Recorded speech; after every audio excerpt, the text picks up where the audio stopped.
What's your take? I think it's about time the leaders, start getting apprehended for real, because we understand that our constitution has been, has been altered and has been desecrated by Sharia law. The Nigerian constitution has double standards. In 12 northern states, what they respect and what they practice is Sharia law. Okay? And whether for criminal justice, whether for family issues, whatever, it is Sharia law. And what that simply means is that the Nigerian constitution is not respected in about 12 Nigerian northern states. When you say Nigerian constitution, it is part. Sharia law is part of. Yes, Sharia law shouldn't be part of the constitution. The Nigerian constitution should not be recognized in the Nigerian constitution. If we say Nigeria is a secular state, why should we have a Sharia law in the Nigerian constitution? This is the reason why the people who killed Deborah will never be apprehended. This is the reason why a lady called Rhoda in Bauchi was in prison for over 16 months. Because in those states, Sharia law is what they see as their own constitution. Meanwhile, if you go to Jos, it is Nigerian constitution. If you go to Nasarawa, it is Nigerian constitution. If you go to Lagos State, it is Nigerian constitution. If you go to Enugu, it is Nigerian constitution. But if you find yourself as a Lagosian or as an Umbrellian who has been accustomed to Nigerian constitution on what we call freedom of speech, and then you go to another state, you go and talk against your religion, you are gone. So the Remi Tinubu's threat to life is a welcome idea for me, and let me tell you why.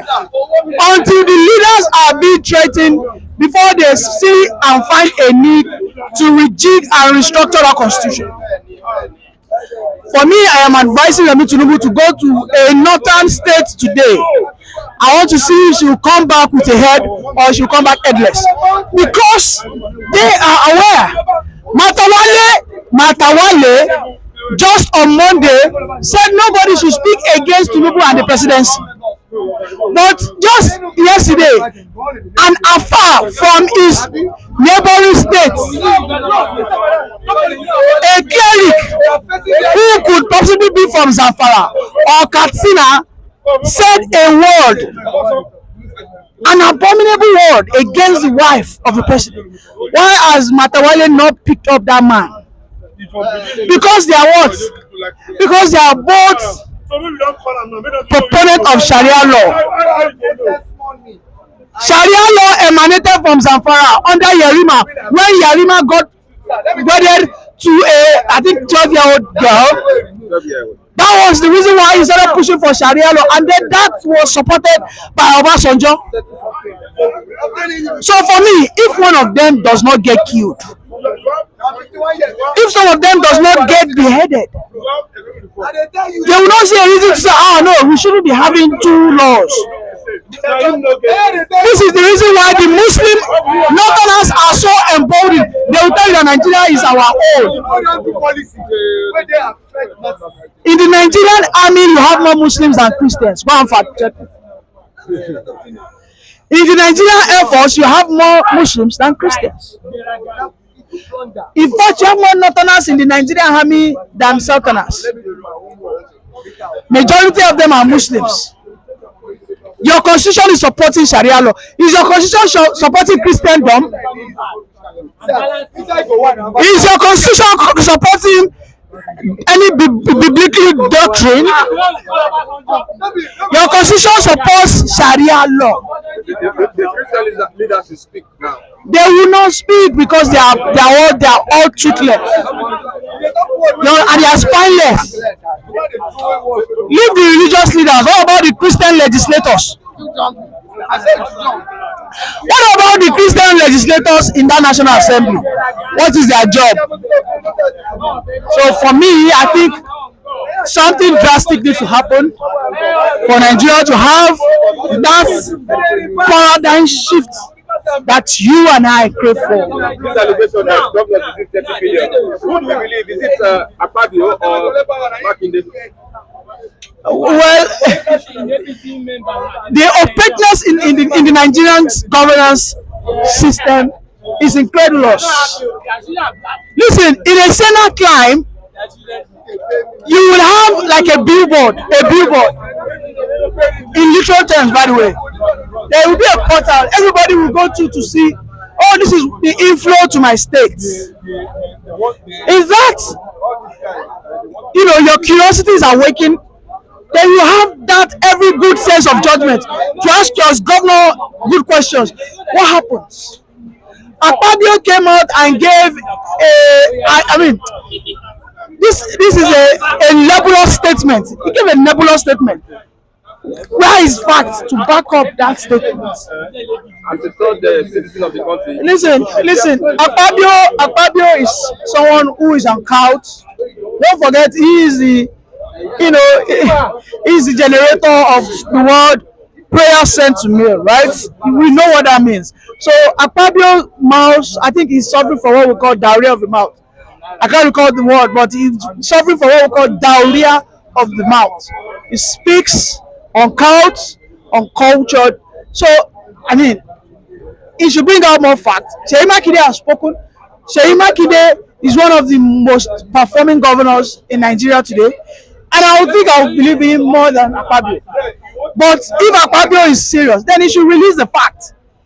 Because he's the number 3 man in the Nigeria, right, when it comes to the position and hierarchy. So he has every reason to release a factual evidence that, okay, yes, truly, this money was disbursed. Sunday Igboho is in Lagos.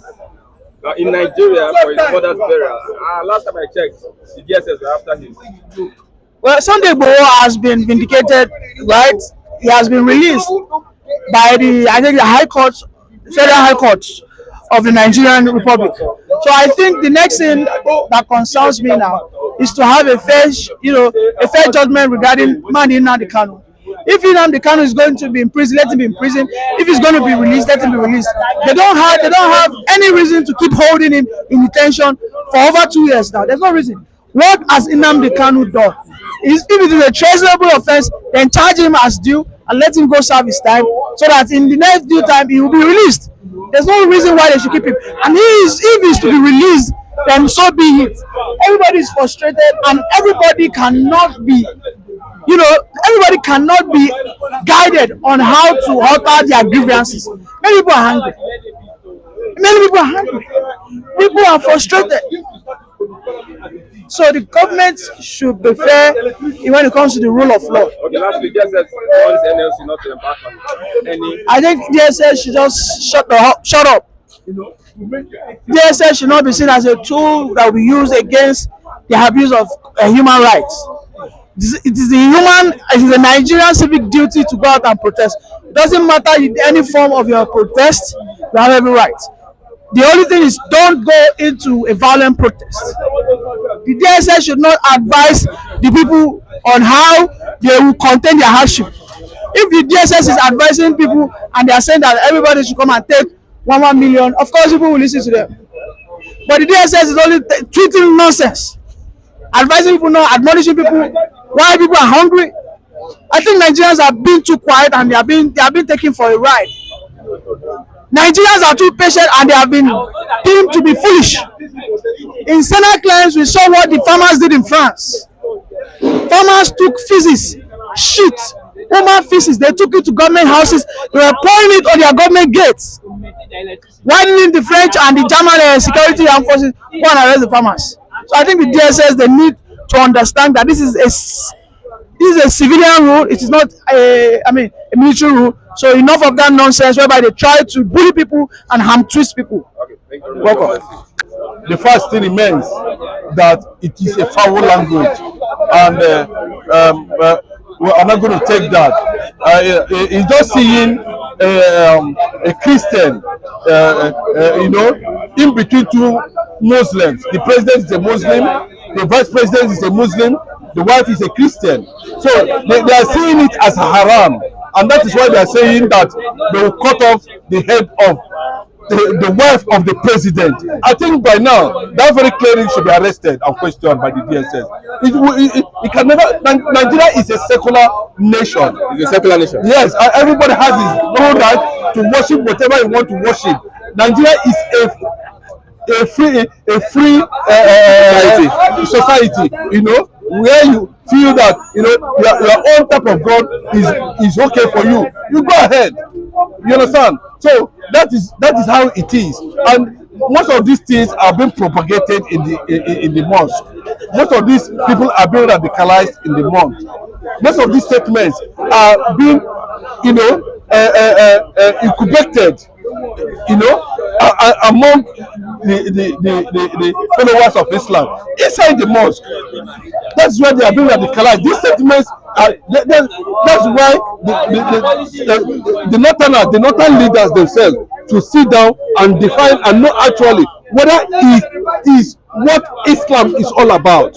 Our constitution has Sharia in it, But our world constitution has Sharia law in it. There's a practice of Sharia law in the constitution. So if you say we're a secular state, how do we practice both secular and Sharia? Nigeria is still a federative unit where every state, every region has every right to worship anything he believes in. That is how it is anywhere. If you feel that is the kind of religion you want, of course, you are free to carry it out. Are you free to drink beer in Kanu? In some parts of Kanu. That's what I'm saying now. That's what I'm saying, that religion is a private, is a group thing. Anybody can believe in anything. What you believe in might not be what other people believe in. But the bottom line of it is that, is it peaceful? Because Islam is about peace too. Christianity is about peace. Traditionalists preach peace. Everybody preach peace. So anything, even Buddhists, Judaism, they preach peace. So for you to start calling the head of the wife of the president over religion, we know that in Nigeria, the Northerners find it very difficult to separate politics from religion. They bring these two things together, and it is causing a lot of problems. And secondly, in Islam, there are sects. There are Sharia, Shiites, and there are Sunnis, and there are other radicalized sects too. So we need to look at which angle, which area that very particular cleric belong before we need to know how the government is going to go. It's a serious threat on Tinubu, and it should not be taken lightly. Let's talk about Igboho in Lagos, Nigeria, for his mother's burial. How do you look at it from the perspective of Nnamdi Kanu being held under DSS? In the DSS custody? It's unfortunate, and I want to say I want to send my heartfelt sympathy to the mother of Sunday Igboho. As a result of that, I learned that he's in the country to give his mother the last farewell, last respect. That is good. But for me, recently, I'm beginning to have reservations about Sunday Igboho, and that is just the truth. Recently, there was a statement credited to the Sultan of Sokoto, where he made a certain statement that he can no longer be responsible for anything that has to do with Tinubu's economic policies on his people. That at this point in time, that they cannot hold anybody from doing whatever he wants as a result of hunger. And what the son Igboho said, he came and defended a system that has brought insecurity, marginalization, destruction of human beings. A system you said you are not going to be part of. Are you defending Tinubu because Tinubu is a Yoruba man? I'm disappointed that in that somebody like Sunday Igboho come from that angle and be talking about a government that refused to do the normal thing, that refused to restructure Nigeria, that refused to deliberate on whether we are going to live together or not, that refused people's constitution till date. When the issue of Sharia law came about, the thing is still there. But all of a sudden, because of certain, they were able to, beat it down a bit. It's still running, even in the north. There are certain things you do, they cut your hand. That is it. So for some people to come out and be trying to show sympathy to the Nigerian nation, I'm disappointed in him.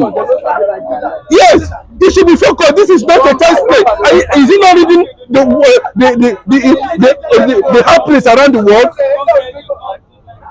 Are you not seeing the caliphate coming? Is he not seeing it? Nnamdi Kanu have made this thing very clear, and we are seeing it on daily basis. Look at what just happened here recently, yesterday to be precise, in Oluwole, where a certain group of people that claim to be northerners, northern youth, invaded an estate, and at the end of the day, one person was alleged to be killed